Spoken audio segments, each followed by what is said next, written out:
जो भाजपा के लोग हैं उनको इस देश के संविधान में कोई भरोसा नहीं बचा है। वो इस देश के विपक्ष को समाप्त करने के लिए तरह तरह के हथकंडे अपनाते हैं। ऐसा क्या हुआ है इस बार के चुनाव में कि प्रधानमंत्री जी भी सभा करने के लिए आ रहे हैं। आज सड़क के उस तरफ जो है आप आ रहे हैं।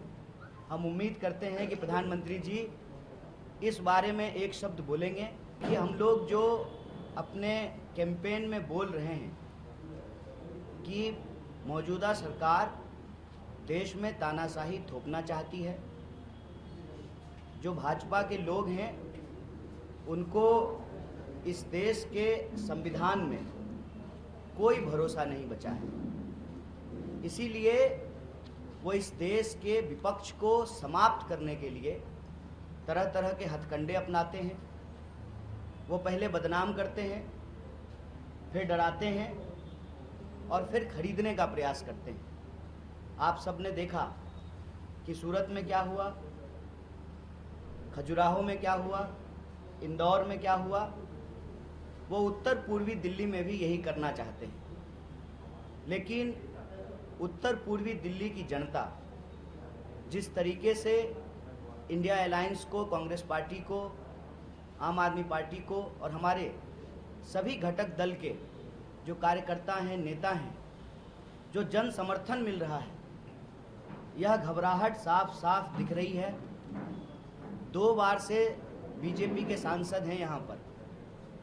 लोकतंत्र में यदि उनको भरोसा है, अगर उनको इस देश की न्यायिक प्रक्रिया, संविधान और जो व्यवस्था है हमारे देश में, वोट की व्यवस्था, लोकतंत्र की व्यवस्था, उसमें अगर भरोसा है तो चुनाव हो रहा है। वो बताएं कि 10 साल में उन्होंने क्या काम किया है।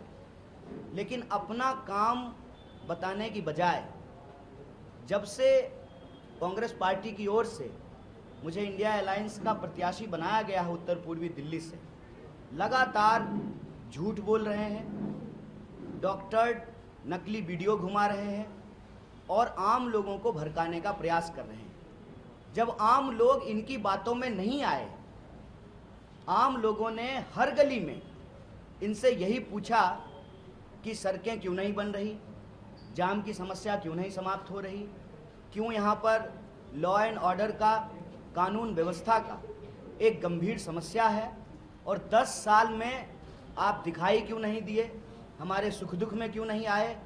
इन सवाल का जवाब जब देते इनको नहीं बन पा रहा है, तो अब ये बदनाम करने के बाद अब ये डराने की अपनी प्रक्रिया शुरू कर चुके हैं। तो मैं उनको कहना चाहता हूँ, हम गांधी जी के सिपाही हैं, हम डॉक्टर बाबा साहेब भीमराव अंबेडकर के संविधान को मानने वाले लोग हैं।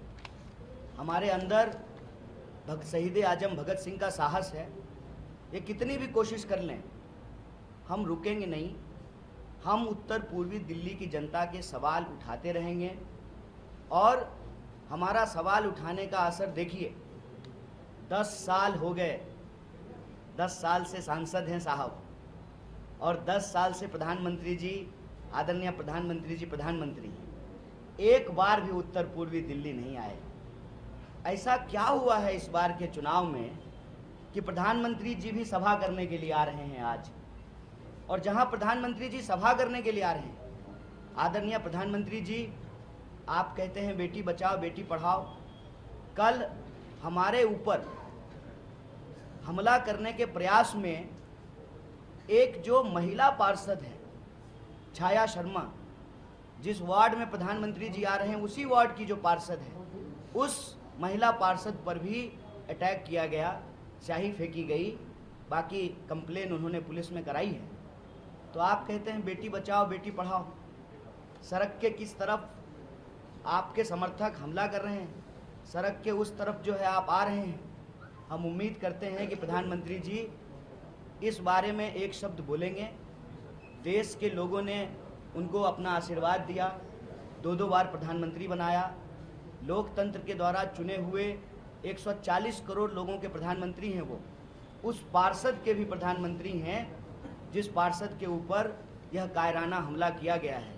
मुझे उम्मीद है, मैं आशा करता हूँ कि प्रधानमंत्री जी मंच से इसकी आलोचना करेंगे, इसकी निंदा करेंगे और अपने दोस्त जय शाह जी को, सॉरी माफ़ कीजिएगा, अमित शाह जी को, क्या कीजिएगा आजकल बेटा का नाम ही याद रहता है, अमित शाह जी को कहेंगे, गृह मंत्री हैं वो, कि पुलिस जो है इस पर कार्रवाई करेगी और इस इलाके में जो गुंडागर्दी फैलाने की कोशिश की जा रही है, जो आपराधिक माहौल पैदा करने की कोशिश की जा रही है, उस पर कानून जो है न्यायपूर्ण तरीके से कार्रवाई करेगी, निष्पक्ष तरीके से कार्रवाई करेगी।